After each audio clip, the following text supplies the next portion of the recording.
तो मेरे प्यारे दोस्तों, आज हम इस वीडियो में उर्दू ग्रामर के एक और क्वायद की बात करते हैं। सनत तजाद क्या है, सनत तजाद की तारीफ क्या है। नज़म में नसर में दो ऐसे लफ्ज़ को करीब में लाना जो आपस में मुखालफ हों तो इसे सनत तजाद कहते हैं। अब हम लिख कर बताते हैं। नज़म या नसर में दो ऐसे अल्फाज को आपस में करीब करीब लाना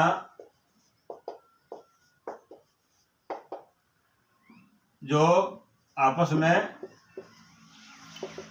तजाद हो तो इसे सनत तजाद कहते हैं।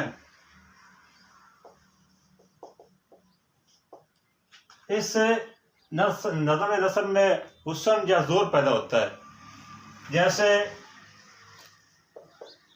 हर रात के बाद दिन, कमाल के बाद ज़वाल और तरक्की के बाद तंज़ली एक फितरती अमल है। काम के वक्त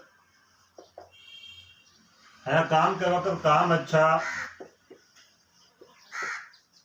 है, खेल के वक्त खेल अच्छा।